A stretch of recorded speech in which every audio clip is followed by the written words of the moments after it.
Somewhere along the way, many of us came to believe that if you are a follower of Jesus, you're promised a happy and carefree life. When you read the scriptures, you see that to follow Jesus means that you are also called to take up your cross. For most of us, it doesn't take long to figure out that living life in a broken and fallen world means that we encounter suffering and hardship. And for the Christian living in this broken world, the scriptures tell us to be prepared for additional difficulty and persecution because of our faith. What is suffering? What are the benefits of suffering? How are we to navigate a life filled with suffering? And how can we as parents and youth workers rewrite the narrative for kids so that they're prepared to live with suffering? We'll talk about these questions and more with Dave Ripper, co-author of the new book, The Fellowship of the Suffering, How Hardship Shapes Us for Ministry and Mission, on this episode of Youth Culture Matters.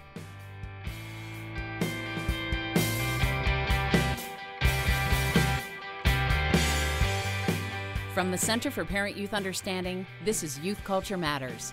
If you're a parent, youth worker, educator, counselor, grandparent, or anyone else who cares about kids, we're glad you've joined us for this practical, informative, and hope-filled podcast. This is a place where together we talk and think Christianly about the rapidly changing world of today's children, teens, and young adults.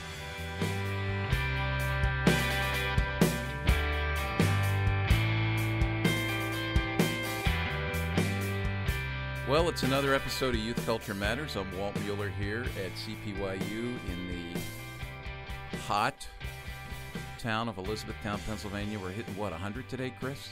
Heat index is supposed to be over 100, I think. It's been brutal. We thank God for air conditioning so we can enjoy this and not have to suffer with the heat, because we're talking about suffering today.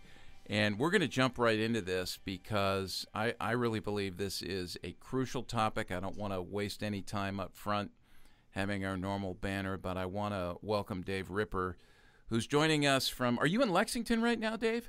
Lexington, Mass? A neighboring town over, Woburn, Mass. Woburn, right. Yeah. And now most, spell it, W-O-B-U-R-N, right? Right, yep. Yeah. Woburn. Now, Chris, if I had said to you, if I had put that up, W-O-B-U-R-N, how would you have said that? Woburn. Woburn. You would have said Woburn, right? Sure. Yeah, so we do a thing up there, Dave, that Duffy Robinson and I teach up at Gordon Conwell, and we have students come in from around the country, for these residencies, and at the end of our third residency, I have a PowerPoint thing that I put up that's just how well have you acclimated to the North Shore. And because you're from Pittsburgh, so you got to deal with all that stuff too. When Lisa and I moved up there years ago to Salem, we had to learn how to say all the town names correctly. So I put up about 15 Massachusetts town names, and I'll call on somebody to say pronounce it. And it's nobody can get it. Our foreign students can't get it. Our American students can't get it. It's just hilarious. So they do learn some of them, and they try. But yeah, that's a tough thing. But Dave's in Lexington, and Dave, you're at Grace Chapel. Tell us about what you're doing there. Yeah, at Grace Chapel, I've been there nearly 7 years after finishing up Denver Seminary and then moving out here from Colorado. I serve as our Lexington campus pastor, so we have 5 locations. It's kind of our hub location, and then I've done our young adult ministry, kind of post high school, college age through 30s. I've been doing that the whole time and been in the campus pastor role for about 3.5 years now. And what's amazing is when Dave and I connected, and I'll tell you why we connected in a minute, but when Dave and I first connected, I found out he was from New Brighton, Pennsylvania. Did you graduate from New Brighton High School then? Or did, class of 02. Yeah. Class of 02, New Brighton High School, which is just across the river, literally, across the famous Beaver Vale, the Beaver River, from where Chris and I both went to college in different millennia, I guess. Geneva College. And what was funny about that was you're not only from New Brighton, but when I found out you grew up at the New Brighton Christian Assembly Church, where our good friend Ryan Paskey was your youth pastor. Yeah. The level of trust in you diminished quickly when I knew that Paskey had poured his life into you. But no, we love Ryan. Ryan and Susan are great friends of ours, and so that was really neat. But you're up there at Grace Chapel now, and I have to give a shout-out to some other friends that are up there. So Ruthie Siders, Oh. Ruthie, who is, what's her title there exactly with Next Gen?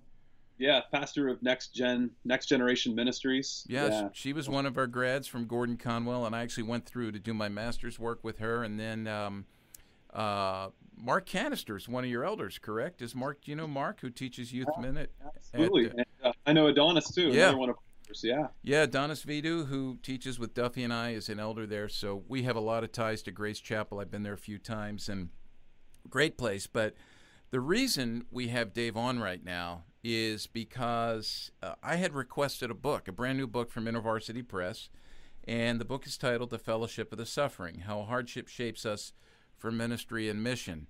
And Dave is the co-author of that, along with Paul Borthwick, who we tried to have on today. Paul was originally scheduled to be with us, but Paul had another commitment he had to get to. So we're happy to have Dave. But this book, and we're going to talk about it. To me, I was drawn to this book not just because these guys wrote it, but because I truly believe that suffering and a good theology of suffering is really absent in the American church, and it is central to what it means to be a follower of Jesus Christ. And I've learned in my own life through the limited suffering that I've had, and I do appreciate one of the things you guys both said in here a couple of times, and that is that when you experience suffering, everything about you focuses in on that. Your suffering at that moment in time is the worst in the world, really, right? Is that kind of the way you said it, or? Yeah, that's how Paul kind of described it. What's the worst suffering in the world? That it's yours. It's what you personally experience. That's how he especially defines and looks at the extent of suffering and how it impacts us. Yeah.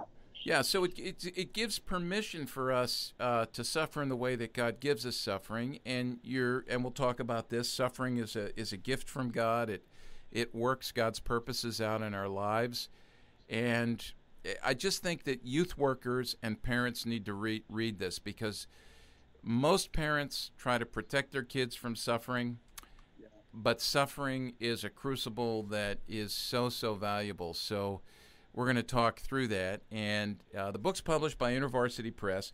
And the first question I have for you, Dave, in talking about this is, how did you and Paul come together to write this book? Because you guys are markedly different generationally. I think Paul's a few years older than me. He's been in youth ministry, an icon in youth ministry for years. How old are you? Yeah. I'm 34, so 34, Paul's about 30 years older than me. Yeah, so tell the story in the book, but how did you guys connect? Yeah, we first, Paul's been a part of our church for a long time, served on staff there 22 years, and now he does a lot of work all over the world with the Development Associates International, essentially teaching a master's in organizational leadership program in parts of the world that don't have access to higher Christian education.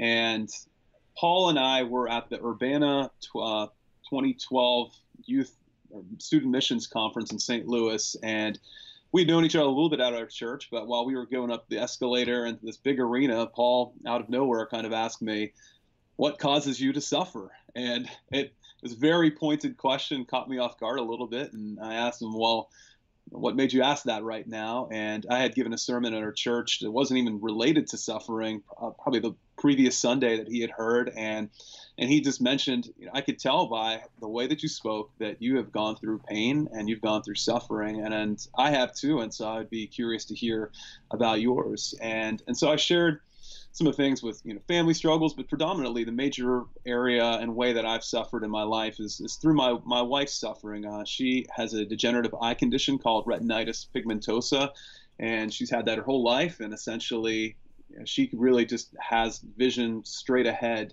She can't see downward, can't see peripherally very well, can't see at night. And that's just been a really tough thing to watch this person that I've dedicated my life to and love so deeply to go through that. So that was one of the bigger areas of that. And I think from realizing we had a lot of we both suffered, it forged a real solidarity, a real fellowship with Paul and I. And so we just became friends, over the years and talked a lot. And then this book really came about in the first, I guess, idea of it was late November 2015. Paul had walked with me through, like, my family and I, we wanted to start our family via adoption. And so we had a failed adoption with a local child here in Boston in 2014. Then we tried to adopt internationally the next year, a sibling group. And both of those situations were really, really tragic. Were just the deepest parts of the brokenness of our world made those situations impossible, essentially going from where these kids were to trying to go to a family situation was too big of a leap from where they were to this. And so that was really heartbreaking. And Paul walked with me through that really well. He was actually on the same continent that we were during this international adoption, and said some very prophetic words to me. I had thought about actually resigning from Grace Chapel after the second failed adoption, because I just didn't want to put our congregation through all of the pain again that they had walked with us through. And then Paul made this very prophetic comment that he said, I think your failure will probably speak more powerfully to this church than if you were to be successful.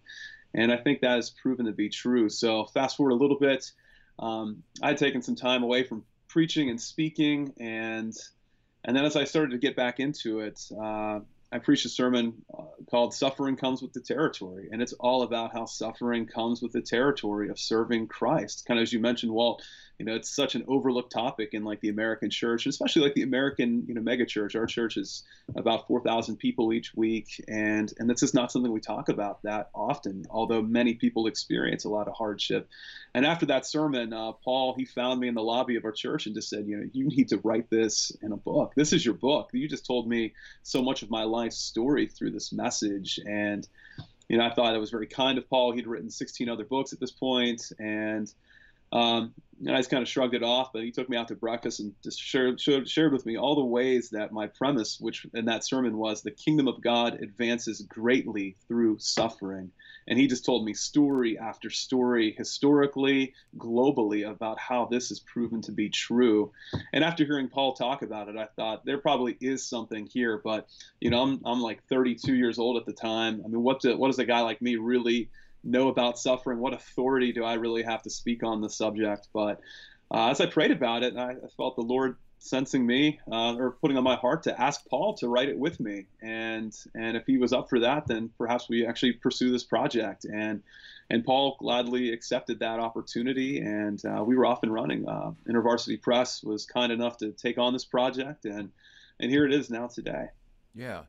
All right. So just as a side issue here, something you brought up, I think the beauty of the mentoring relationship between you and Paul's willingness to step in and pour into your life. For those who are listening, just hear that, because you never know how, as an older person, your own experiences and your own wisdom, your own ability to ask the right questions at the right time can really spark something and encourage somebody. And then on the other side, Dave, I think what's really neat about you is just your teachable spirit, your willingness to listen to an older, brother in the body of Christ who has come to you and spoken into your life. And I want to ask you about part of that, something you mentioned there with Paul, that he opened your eyes maybe to some things you weren't aware of in terms of not only church history, but missions as well. In his own experience, I know he's traveled the globe and he's seen incredibly deep suffering firsthand and walked through some difficult things. He describes some of that in the book. How does having that perspective, the wide perspective, and then the wide perspective of the now, the global perspective on suffering, and then the deep perspective or the long perspective perhaps on church history, how has that helped you? And then a second follow-up question to that would be, I'm thinking about parents and youth workers who are listening. How important is it for us to expand the global vision of kids and then that long vision back through history as well, the length and the width? Does that make sense, that question? That was pretty loaded. Yeah, I could spend like a long time talking about that, so stop me somewhere along the line. But so how has this helped me, essentially, like Paul's perspective? That's what you're asking, right? Sure. And church history and then globally. Yeah. One of the parts of the book that Paul includes is stories related to Adoniram Judson, and following his life. I believe it's one of his family members we include in the book that says, success and suffering go hand in hand. If you are successful but you're not suffering, it is because someone else has suffered before you. And if you are suffering and yet not experiencing the successes, in ministry, the fruitfulness that you would hope for, it is because someone after you is going to be able to reap, I think, the benefits of that. So success and suffering really go hand in hand. And I think if we just take a great look back at the history of Christian mission, you just see how much of the church has been built around death, through persecution, and through hardships of all sorts and kinds. And then just even in our world today, I think we see this proving to be true as well. One of the stories we share in the book was about a visit that my wife and I made to Eugene Peterson and his wife, Jan, up in their place in Lakeside, Montana on Flathead Lake. Beautiful spot. And Eugene is, for those who might not know him, he translated the version of the Bible called The Message, written some incredible books for pastors. I couldn't recommend him enough for youth workers. And so we're having just a great day with them. And my wife, she's a licensed mental health therapist and so pastor's wife. And while we were having lunch, and oddly enough, the Petersons actually took us out to a microbrewery, and Peterson had ordered an IPA, and I thought I've definitely got to get a beer. This might be the closest I ever come to having a beer with the author of the Bible, this side of heaven at least. But while we're enjoying this great lunch, all right, I just want to interrupt you there and let listeners know. Don't get hung up on what he just said, because he's orthodox in his theology. All right, don't. Go ahead, Dave. That was a funny line, though, but go ahead. So we're having a great lunch, and my wife leans across the table and asks the Petersons. She just said, I've gone to seminary. I'm a pastor's wife. I do all this counseling with people going through a ton of trauma, a ton of difficulty. And as prepared as I was for this, I had no idea just how hard ministry was really going to be, how isolating, how lonely. I don't feel like anybody really knows what I carry around each and every day. And Eugene very compassionately just said, suffering comes with the territory. Loneliness comes with the territory of ministry. And it was probably the best news that we had ever heard in the months leading up to that, because we felt like we were doing something wrong because we felt lonely, because we felt isolated. Even though we're surrounded by a lot of people, we felt like something was off. And to hear someone who has had as much fruitfulness in ministry and success as Peterson, who's so widely appreciated, to say that this is par for the course, was just very validating, that we felt confirmed that what we're going through is actually what people throughout history have gone through, and this is the way that God's kingdom grows and advances. So we were in really good company. It was really a great fellowship sort of moment that we experienced with them through the knowledge that they have gone through some really hard times as well. So I think suffering and success go together, and that's been true historically, and we see that to be true even of the people that have the most outward ministry success. That's part of the story that often isn't seen or known or told. That's good. That's good. Hey, we're going to take a break. We're talking to Dave Ripper, and Dave has co-authored a book with our friend Paul Borthwick. It's published by University Press. It just came out. When did it actually come out, Dave? Was it March? This came out May 15th. Oh, May 15th. Okay, so the book's called The Fellowship of the Suffering, How Hardship Shapes Us for Ministry and Mission. And don't think from the title that this is just for people who work, vocationally, full-time in ministry or mission. I really think this is a book for everybody. And, one of the things I did, Dave, as I was reading this, I was asking the Lord to bring to mind people I know who would benefit from reading this. And so I was, interrupting my reading by, when someone would come to mind, I'd send a Facebook message to them and, a link to the book, or I'd send them an email or a text, hey, you need to read this. And I really want to recommend it for numerous reasons, because I think personally, if you're in ministry or if you're a parent or just a normal human being who's endeavoring to follow Jesus Christ in this world, you need to read this. I think it's good. And And I think, too, we need to read it because we need to teach it. We need to teach what's in here. So we're going to come back and continue our conversation with Dave. Stick with us.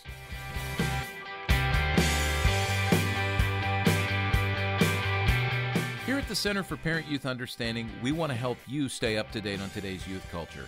One of the tools we've developed to keep you current is our weekly Youth Culture e-update. Delivered to you by email, our Youth Culture e-update comes to you in a format that allows you to easily scroll through and quickly choose those stories and resources that will be most helpful to you in your particular setting. To sign up for this free resource, go to our website at cpyu.org, scroll down to the bottom of the page, and enter your email address in the tab marked e-update sign up. It's that simple.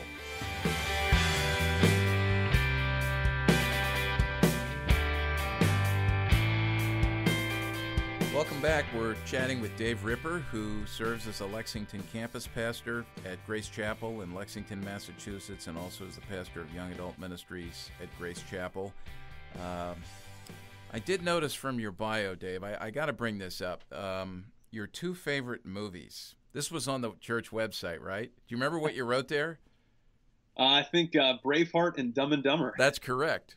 Yes. And if you had just said, look at my bio and tell me from my bio who you think my youth pastor was when I was in high school, those two movies would have given it away. It would have been Ryan Paskey. So, he just... That's a great connection. Yeah, Absolutely. when you stand in his house and you chat with him, that's where you kind of get the Dumb and Dumber. And then you see and I'm not throwing him under the bus. I love this guy. He's one of the funniest guys I know. And then when you're chatting with him and he's standing in front of his sword from the Marine Corps.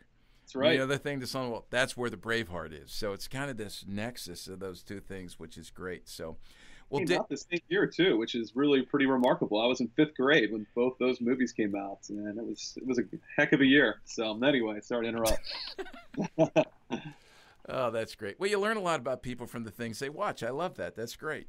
I'll just mention this. This is a funny story. So my oldest son, who's Josh would be, I think, 32 now. He graduated from high school in 2004. And so with our local high school, they put their picture in, the activities. I don't know if they mentioned what they're going to do after high school, but they put in like a favorite quote, like a life-defining quote. And so the yearbook comes, and I start to flip through, and I see these kids who, have Bible verses, and I'm going, man, that is awesome. I flip to his page real quick to see what Bible verse he puts up, and it's a quote from Dumb and Dumber from the film. Something about the bird, the bird. What was it? The funny. I can't remember what it was, but I just thought. I thought, yeah, it was just quiet. I thought something like that. Yeah, it made me so proud. So Dave's written this book called The Fellowship of the Suffering, How Hardship Shapes Us for Ministry and Mission, along with Paul Borthwick. And one of the things Dave said before the break, I want to come back to that, Dave, because you talked about the question your wife, Erin, asked Eugene Peterson when you folks got to spend a day with him. What was the question again? The question was... She essentially asked, I'd never expected ministry and life to really be as hard as what it is. And it was really not so much a question, more of just a lament. Okay, yeah. On it. And then Peterson responded by saying, suffering comes with the territory of ministry. Loneliness comes with the territory. So, you've done youth ministry. You've been in ministry for a while. And I told you during the break that I track with a lot of the forums on Facebook, and we hear youth workers saying a lot of the same things that Erin said, because ministry is hard. It's difficult. But then I see responses, and rather than seeing, encouragement like hang in there or this is right where God wants you, God's refining you, more often than not, at least in my perception, I hear people going, dude, get out of there. Find another church. It's time to move on. How would you speak to that now, as opposed to maybe when you first got in ministry? How is your perspective on suffering in terms of vocational ministry and difficulties in vocational ministry? How has that changed over the years for you? Yeah, I think we live in such a world of over choice, and kind of like self-knowing that we almost feel like we need to be in our sweet spot. Like we need to feel like we are hitting home runs constantly, like our soul and our role needs to be fully aligned. And if there's any sort of incongruence there, then we think something must be wrong and we need to make a better choice. Like somehow this decision for where we are is probably wrong. So it's kind of the whole grass is greener sort of, illusion. And it's a deception, because I think what Peterson really validated is that just ministry, no matter what kind of context it's in, whether your ministry is, 9 to 5 on the job, whether your ministry is as a parent, if your ministry is, in youth work, like you're talking about, we just think that there's probably some better situation than what we are in. And I think the work just is inherently very difficult. I mean, we are trying to push back the darkness. And oftentimes I think we believe that we thought the ministry is going to be harder, like out there, like going against, trying to like, work with the schools or trying to do work in the families. And that's what's making it so hard. And that often is hard. But oftentimes in ministry, it's like the system in which we're working, like our very church, our very structure is what's hardest. And so I think what Peterson helped us see is like, we don't need to run to another situation. We don't need to look for an escape hatch. It's probably worthwhile, at least for a season, to really try and stay there.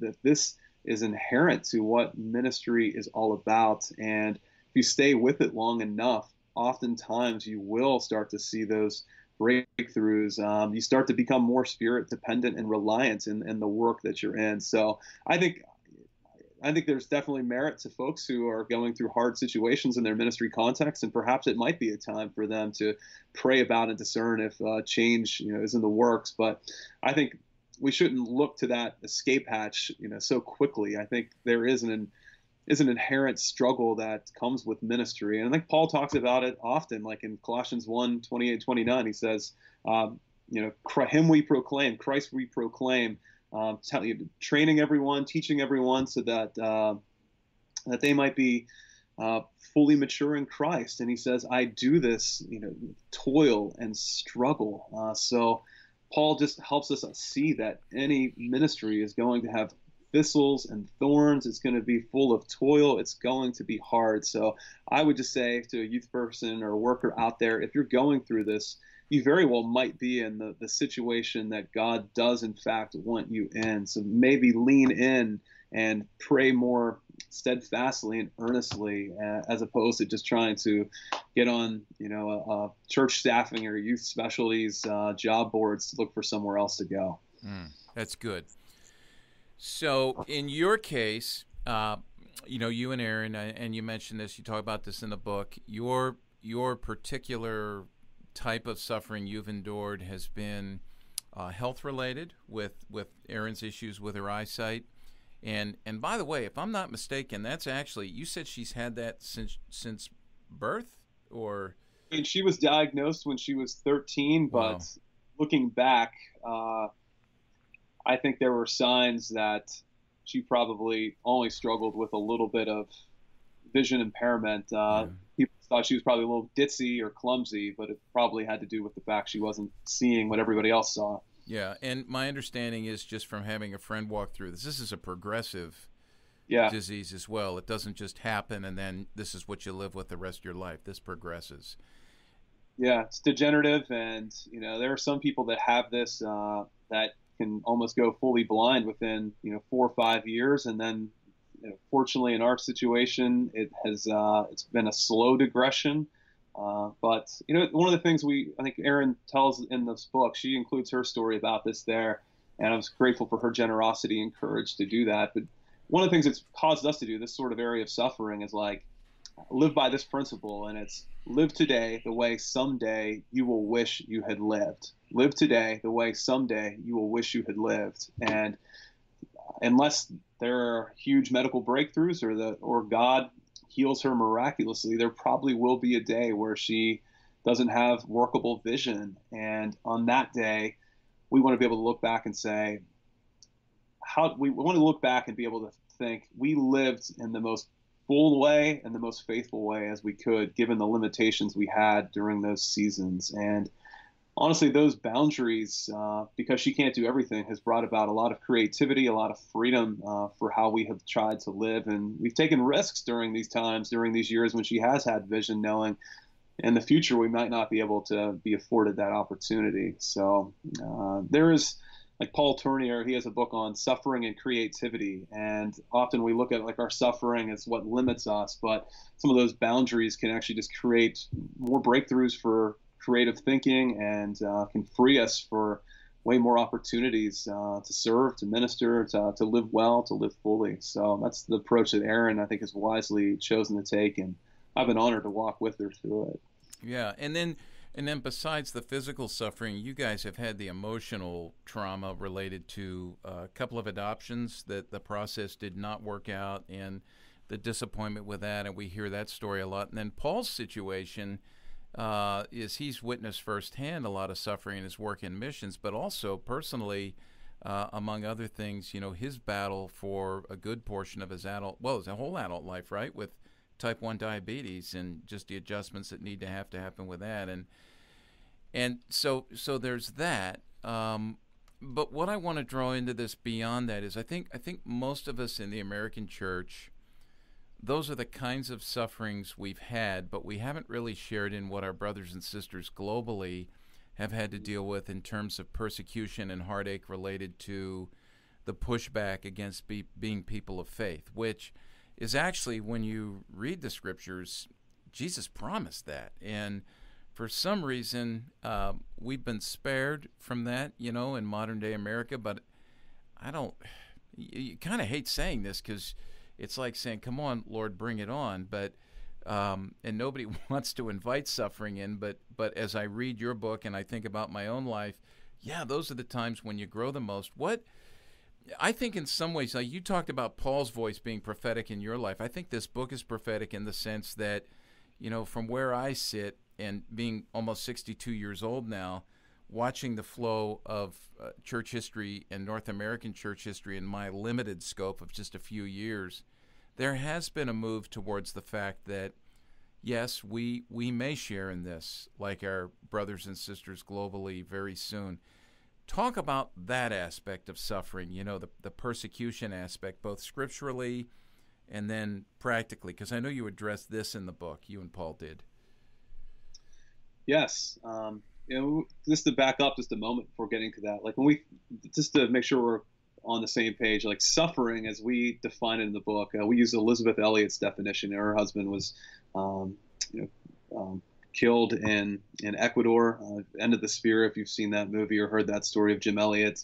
And so she has a lot of credibility, I think, for defining suffering. And she says suffering is having what you don't want or wanting what you don't have.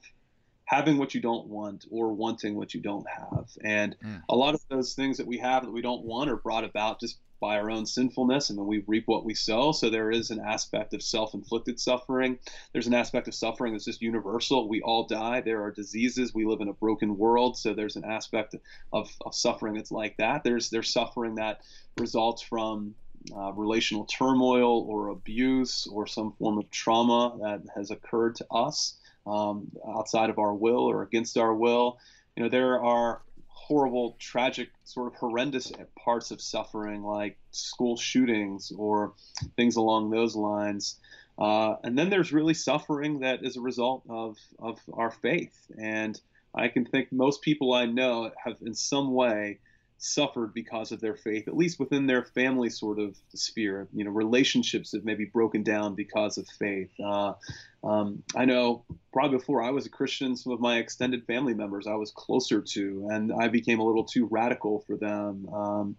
Some of the positions we've taken has caused some ostracism from members of our family. And so I do think increasingly, even here in North America, I think you're right. I think we are going to experience more suffering in this kind of post-Christian world. And I think the way of Jesus, it's very counter to what is happening progressively in our American culture, where there's just this big polarization, politically between the alt-left and really this more recent rise of this extreme alt-right. And, as a pastor, I feel like often I have a target on my back. I'll give you just one brief example. A couple of weeks ago, I prayed for just the children who have been separated at the border from their parents and their families. And you hear the horrible story of an infant getting taken away while it was being nursed by its mother, and it just absolutely breaks your heart and infuriates you and makes you cry out for justice. And so I prayed for those children, and I received 2 just scathing notes from people about how inappropriate that was for me to pray, for that situation, and in a church context. And that's very, so that's coming from like kind of the more evangelical, sort of politically evangelical position, which seems to be breaking down, but is also going down, fighting in a lot of ways. So I took some heat on that. And then yesterday I prayed, and I didn't actually pray for those folks yesterday, and received a message for how inappropriate it was that I didn't pray for them that day. So all that to say, as an example, I think this way of Jesus is a very third way from like what our culture, how it's developing today. And I do think we're going to experience more and more persecution, more suffering, more misunderstanding than we have before. But I don't think that's something we need to fear. Dallas Willard, who's probably the most influential thinker on my life, he says that the church is always at its best when it's had the least. The church is at its best when it's had the least. And, as Paul, if he were here, he would tell you the country in the world where Christianity is growing at the most exponential rate is Iran. So we're seeing huge moves of the Spirit growing in these highly persecuted areas. We've seen this enormous growth in the church, unprecedented growth in many ways throughout China over the last 30 years or so. We see the church in the global South just really booming. So in some ways, I'm encouraged for what this could mean for the North American church, that if we experience persecution, that it actually might be a catalyst for more and more growth. But it's a very difficult thing. And I've not experienced any of that kind of persecution personally. Paul could probably speak to this a little bit more than I could. But what's interesting in those parts of the world, there's such a greater bond of more collective. These people live in more collective cultures than what we have. And I recently heard Andy Crouch share about how in about a year's time, he had 6 or 7 friends from different countries come here to the United States. And he asked them, what's the first thing you observe about this country? And each person said they observe how lonely and isolated everybody is compared to where they're coming from. And so there's a richness that folks in other parts of the world, I think, experience in community life that perhaps can help them go through these areas of persecution, these types of suffering that maybe we're ill-equipped for here in America. I love this. This is really good. Just to mention a couple of things, because the fact that you wrote this with Paul Borthwick, and you alluded to this, Paul's history in the missions movement and just his wealth. I mean, the breadth of his knowledge and the stories he's heard and the conversations he's had. It's just so rich. And you mentioned Elizabeth Elliot. What most folks might not know listening is that Paul actually has had the opportunity to have a relationship with her where there's been some give and take. She lived on the North Shore there. And I remember when I was at Gordon Conwell, she would come over. She lived right up the street there in Hamilton. And then I think when she passed away here a couple of years ago, she was living in Rockport, if I'm not mistaken. But Elizabeth Elliot, if you don't know her story, Dave mentioned the movie, what is it, End of the Spear? Yeah, I believe so. Yeah, so End of the Spear tells the story, and then for years there's been a very popular missions book out there called Through Gates of Splendor. And what I did not realize, when you read her story, it's unbelievable. Jim Elliot, I mean, just the willingness to do whatever it costs to live the faith and to enter into the sufferings of Christ. What I didn't realize till I read your book was that she talked about suffering as being the gateway to joy. Is that how she described it? And it's like the doorway into joy. And then I remembered that her radio show that she did Bible teaching was actually called Gateway to Joy, right? And I never knew where that came from. I hope I'm getting that right, but that's kind of lit up. I see you flipping through the book there. Yeah. So, I mean, it's just, and she's someone we need to listen to. You mentioned earlier Adoniram Judson. What most folks don't know is he and his wife were the first foreign missionaries to set sail from the United States in the early 1800s to Burma, I believe, if I remember the story correctly, out of Salem, Massachusetts. And Lisa and I lived in Salem when we were up there, and just a couple of blocks from the wharf from which they went. I would think about that all the time, and we romanticize those stories, but the reality of that and the unknown of the future with that is just unbelievable. And so that's a story as well. I know Paul and you, Dave, would encourage folks to read those missionary biographies, but those are stories we need to share with students, because not just knowing the scriptures and God's call to suffering and then God's faithfulness in suffering, but stories of those who have lived that out can prepare us, I think, in some big ways. We need to take a break. When we come back, that's what I want to shift to, is some specific questions about the scriptures and what you've learned from the scriptures about suffering and some of the realities that we need to teach our kids. So stick with us. We'll be right back as we talk to Dave Ripper about his new book, along with Paul Borthwick, called The Fellowship of the Suffering, How Hardship Shapes Us for Ministry and Mission. Be right back.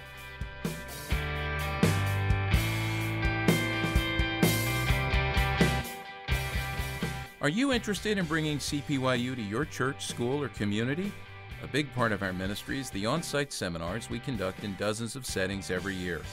CPYU seminars are designed to encourage and educate your audience on a variety of youth culture issues. Every seminar is designed to be informative, practical, and hope-filled. If you want to learn more about our CPYU seminars, available speakers, and the many seminar topics and options in our growing seminar lineup, go to our CPYU homepage at cpyu.org.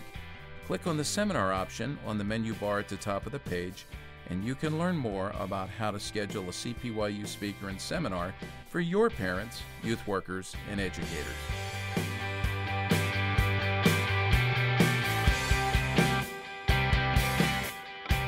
So we're back with Dave Ripper talking about a topic that I think is one of the most necessary topics we need to talk about in the church, in the home, and in youth ministry, and that is suffering, and the suffering that comes with being a follower of Jesus.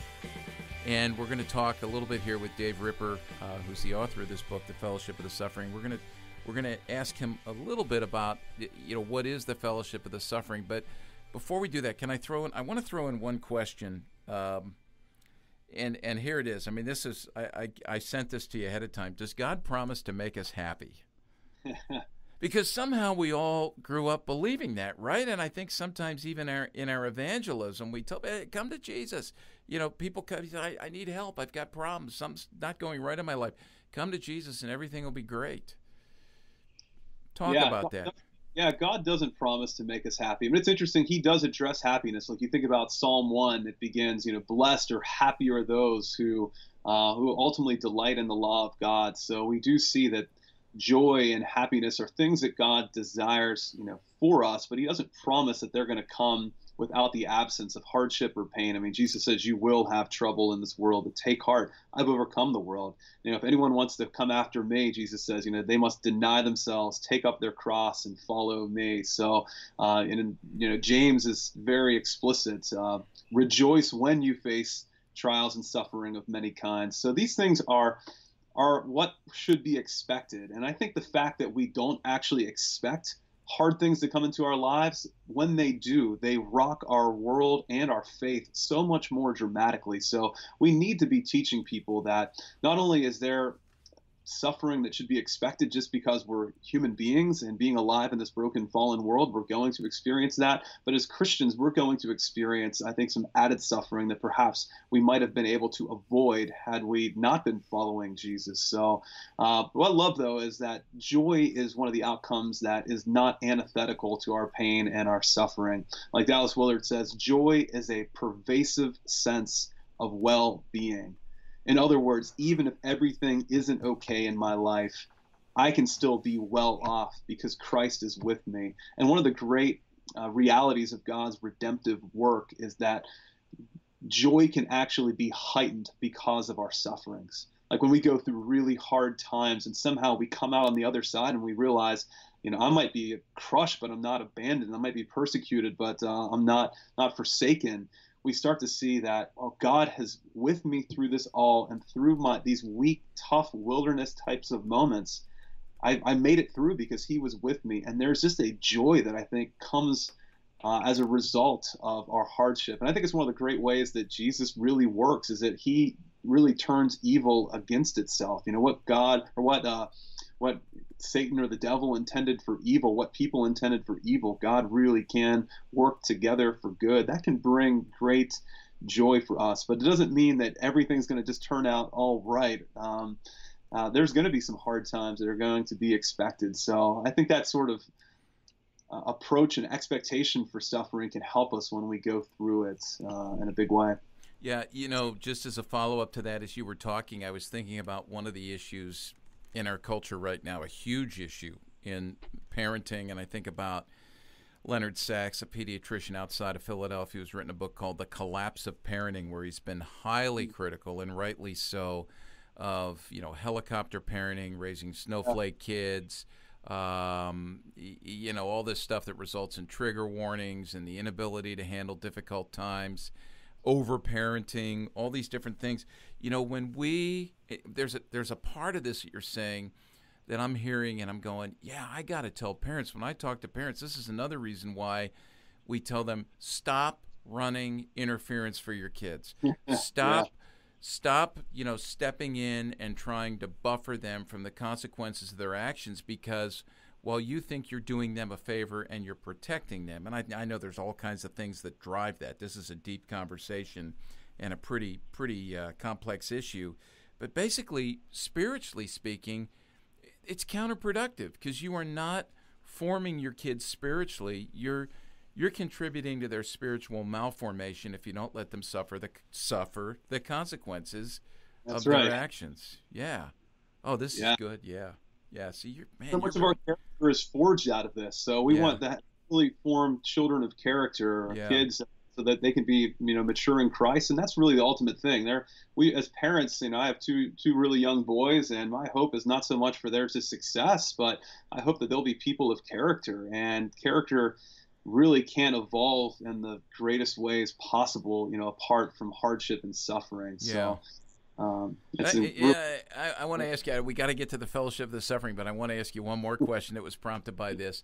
So we were up at Gordon Conwell beginning of June for 2 weeks. I was up there with Duffy Robbins and Adonis, who you know. And I'll bet 6 or 7 times Adonis mentioned to me, you know, you got to check out Jordan Peterson.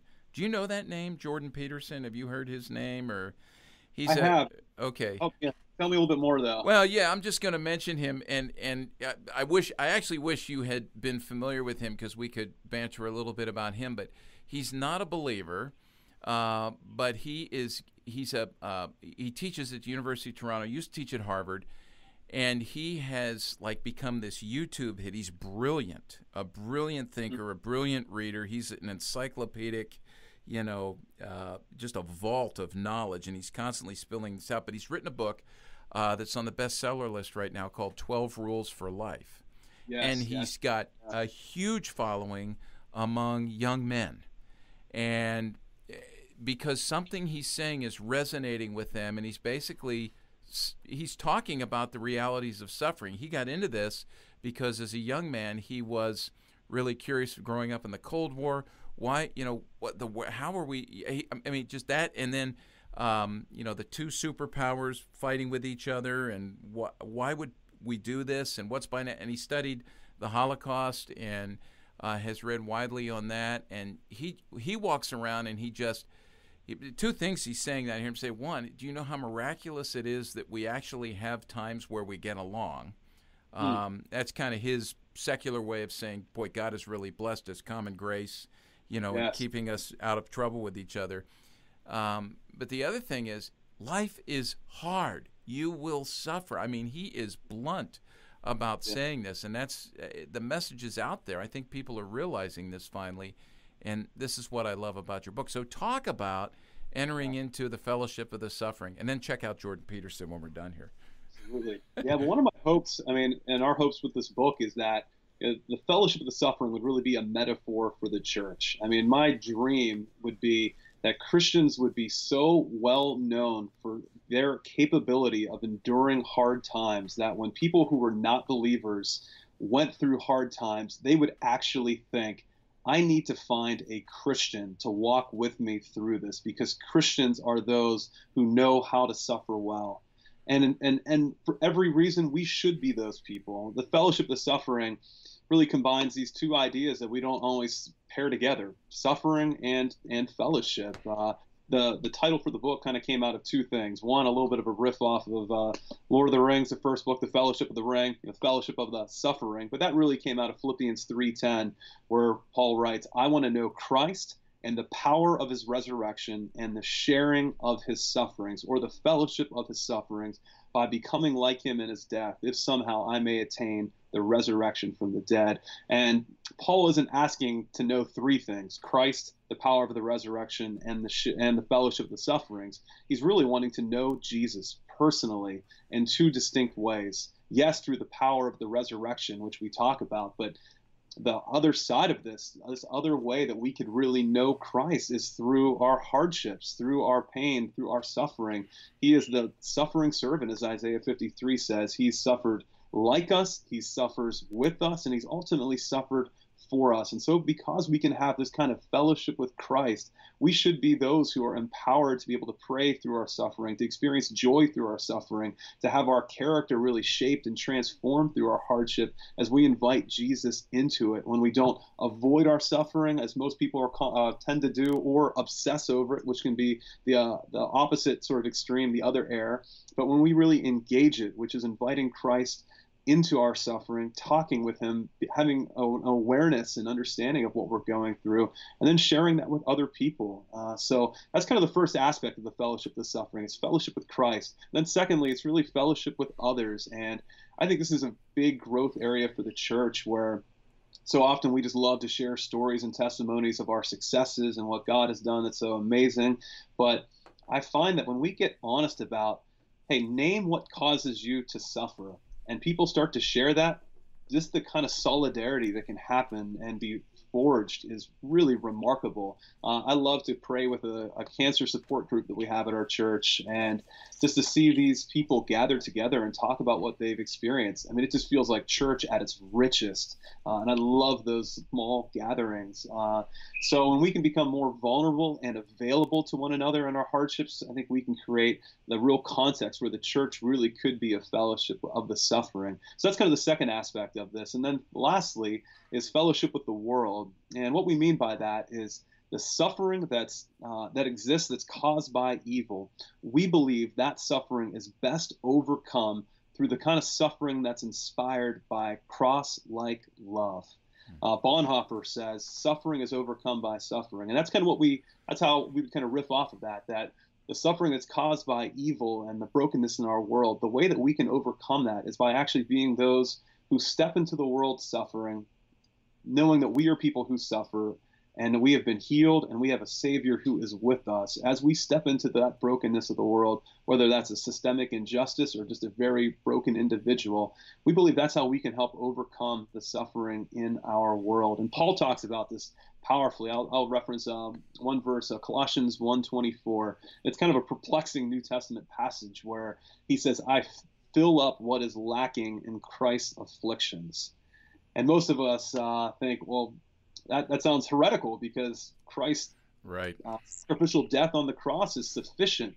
But I think what Paul is saying here is that while Christ's sacrificial death and suffering is sufficient to pay for our sins, to make us right with God, they're still incomplete in the sense that the knowledge of those sufferings is not as widespread as it could and should be. So when Paul suffers for the gospel, he is actually suffering in a missionary sense, that more and more people can hear about the suffering of Jesus and his resurrection through Paul's very suffering. So our hope in this book is that we would meet people at their moment of pain, take them through this journey of experiencing fellowship with Christ, fellowship with others, and then inspire them to be the kind of people who can step into the world's brokenness and hurt, knowing that they're going to be broken, they're going to get hurt because of this, yet God is with them, and he will help them make it through, no matter what that is. Ultimately, he's going to help them make it through. So that's kind of the journey we hope to walk people through.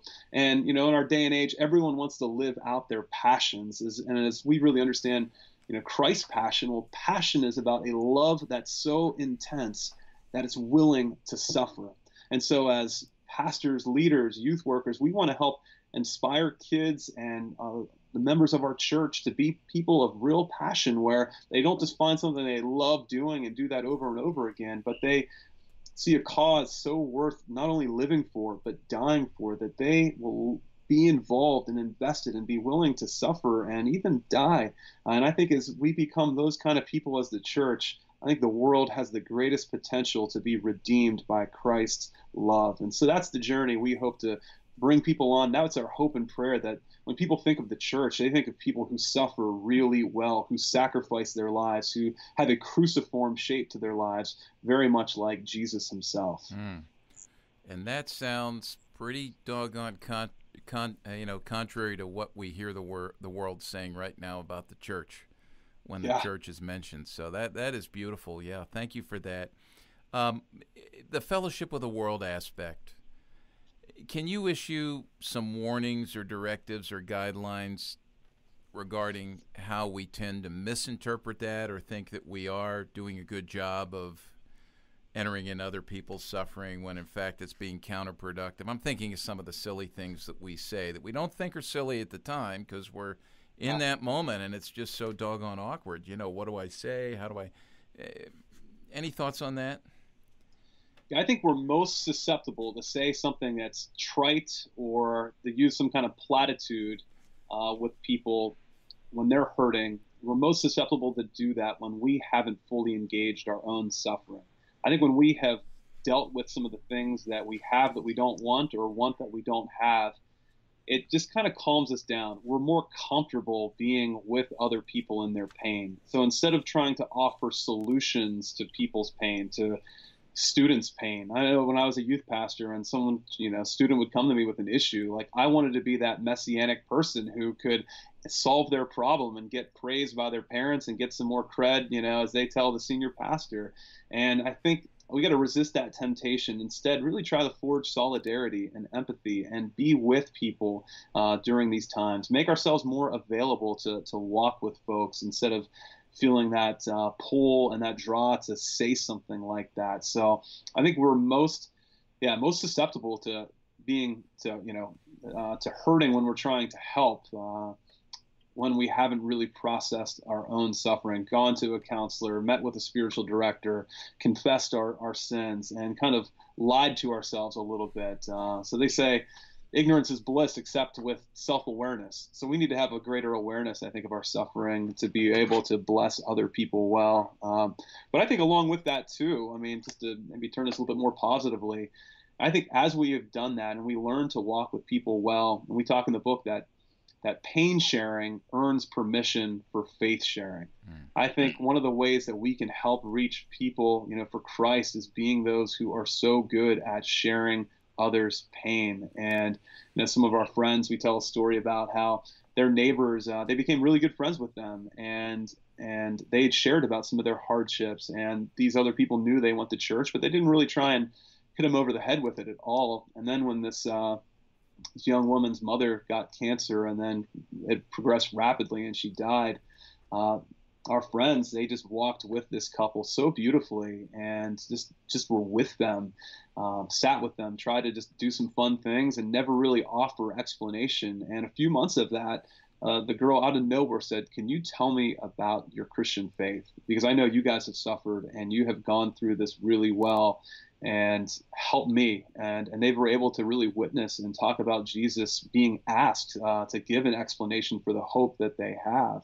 So I think it's a really, really powerful opportunity. But in the book, we do talk about a few of the steps that are really helpful. And it starts with really entering into your own suffering, some of the other things to make sure that we don't do. We need to pay attention to others. We need to be vulnerable. We need to be responsive, and that means we can't just fill up our schedules to the max. We need to create some margin so that when people are going through hard times, we have some availability to be able to really care for them. And then we really need to befriend people.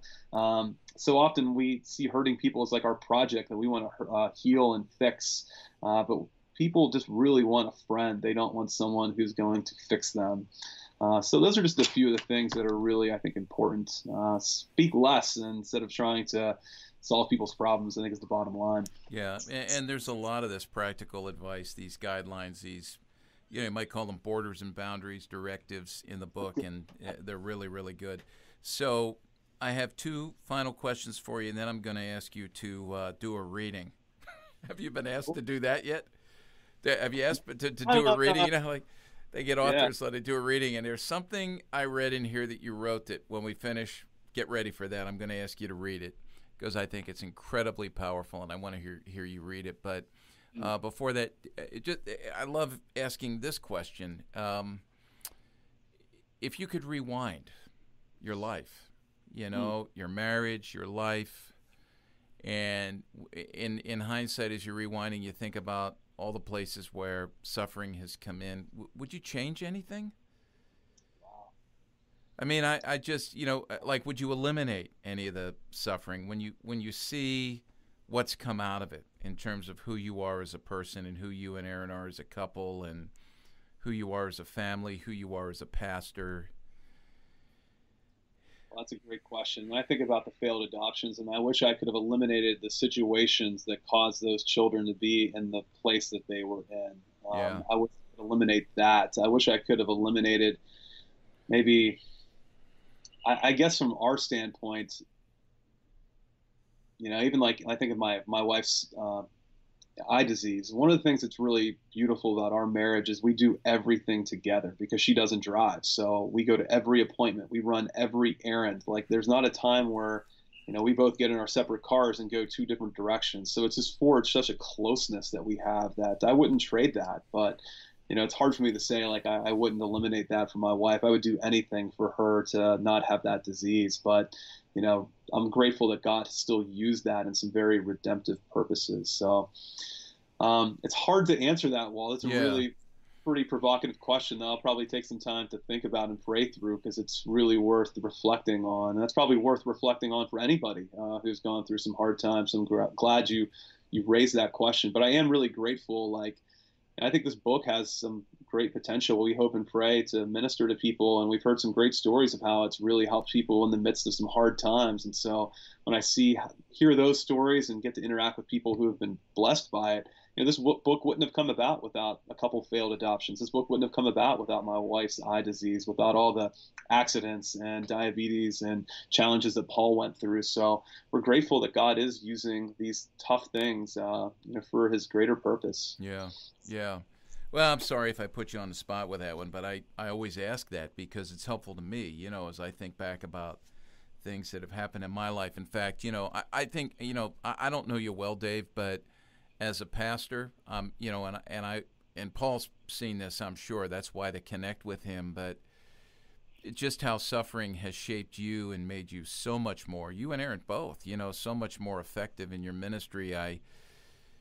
On one of the youth ministry forums, I saw a question. Hey, we're interviewing for a new, senior pastor at our church. I get to sit in on the interview as a youth pastor.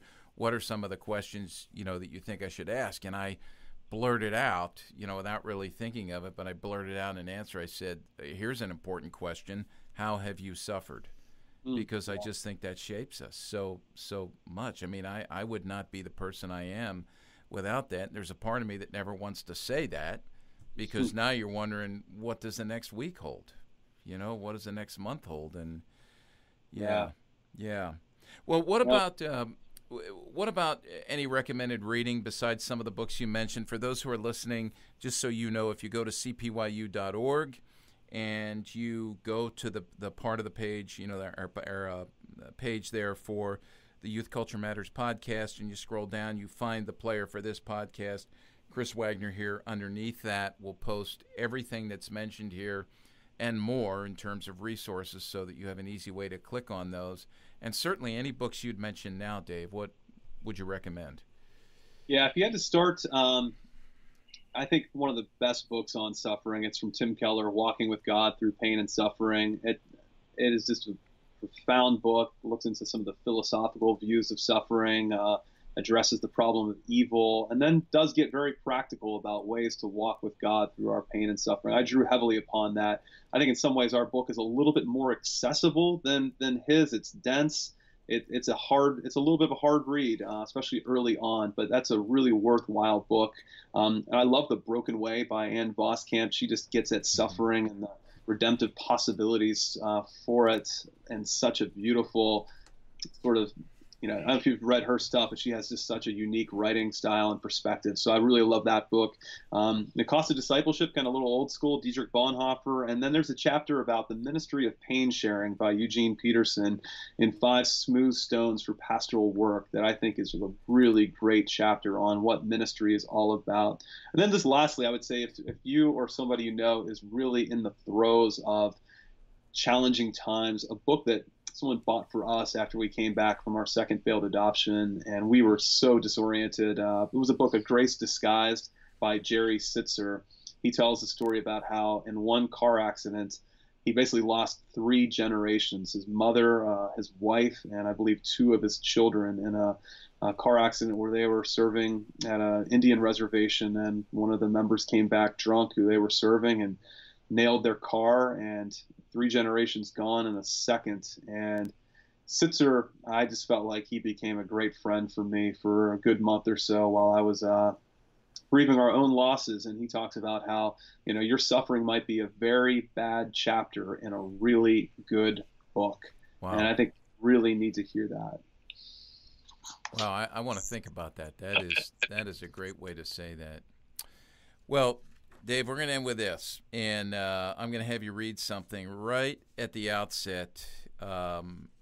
It says here, to help set the tone and direction for our shared journey throughout this book, I, Dave, have crafted these raw, honest, hope-filled words to draw us closer together and closer to God as we begin. They're words and phrases and thoughts I've befriended throughout some of the darkest points of my journey. I hope and pray they will become welcomed companions for your journey through suffering as well. Would you mind reading?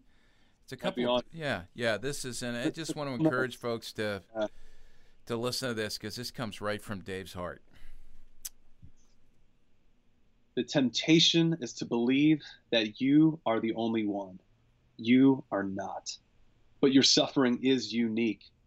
No one has suffered identically to you. So only you really know. And thus, your path ahead is entirely uncharted, even if you're going through this with someone else. But we all have to cover our own uncharted territory. This is as inescapable as the 7th grade. Yet buried beneath is an almost ready, waiting to be unearthed grace that says you can be engrafted into this uniquely same struggle. You actually already are. You're only now coming to awareness. This is the fellowship with me and him and her and everyone who has ever paid enough attention to notice. For to be human, for now, is to suffer. I too, like you, have suffered greatly. The experience for me, at least, has been like a weight of clenching intensity followed closely behind by a full hollowness, like the sound your once-filled home makes when you've just moved all the furniture out. It's like that feeling when something is over, only now you can't get over it, no matter how hard you try. So let me come out to say what you expect to eventually hear. There's no way around this. Why are you reading this, you think? Fair point, but please go on. A wise poet has said, you cannot go around a desert. How I hate him for being right. But oh, how I wish there was a way I could show you, like a hidden trail only the locals know. Oh, how I wish I could tell you that all you have to do is this, or just try that long enough, and it will all go away and be all right now. I can't. But while I can't end this, I can say this isn't endless. It might be days, months, years, one can never know. But no matter how long, there is this to remember. This is not all there is. This ache, pain, gnawing, suffocating, prostrating, wallowing, dying is not all there is. Mysteriously, suffering actually says that your life is not over. You are not finished. Why? Because you are worth all this trouble. If you weren't, you'd probably just be left alone to mindlessly coast along in life. And where would that really get you? But according to someone, somewhere, you are worth this all and all that will unfold. There is more, and that more may one day be you. Maybe that's what's going on, because redemption always walks in your shadows, cries in your tears, plants in your ashes, rises from your grave. We don't know when, we can't imagine how. None of us has a clue as to why. But you are listening to just one voice among a multitude who can offer assurance. You will make it through. For beyond your distance lies a fellowship, a communion who have died many little deaths, and one death to end them all, yet live with stains and scars and the stories to prove it, like pilgrims among ruins who unfathomably possess an otherwise impossible joy. I still can't wrap my mind around it, but I can't shake it either. So no, you are not alone, but are encircled by a fellowship of suffering rejoicers who have felt unmistakably like and unlike you do, and who have lived through enough together to agree. Where the sufferer is, there God is. Welcome to the fellowship of the sufferer. Love that. Where the sufferer is, there God is. Thanks for writing that, Dave. Thanks for writing this book. And please extend our gratitude to Paul as well. We're sorry he couldn't be with us, but we love it. The Fellowship of the Suffering, How Hardship Shapes Us for Ministry and Mission. We've been chatting with Dave Ripper, and we want to encourage you to follow up and get this book. Any final words, Dave, before we let you go? Well, thanks for having me on here, and I appreciate just the fellowship we could experience, knowing that you have suffered as well, Walt, and I know that is what helps make your ministry as powerful and as transforming as it has been to so many youth workers, so many students, so many parents. So it was just an honor to be here, and thank you so much for the work that you are doing, and may God continue to bless the work of your hands and the work of this podcast. Thanks so much. I really appreciate that. And Dave, we're going to have you back on. This was fun. Even though it was a tough topic, it's necessary, so grateful for you. Well, thanks everybody for joining us, and we'll talk to you again on the next episode of Youth Culture Matters. Thanks for joining us for Youth Culture Matters, a podcast from the Center for Parent-Youth Understanding. If you'd like to learn more about today's youth culture, visit our website at cpyu.org. And if you have any questions, comments, or feedback, email us at podcast@cpyu.org.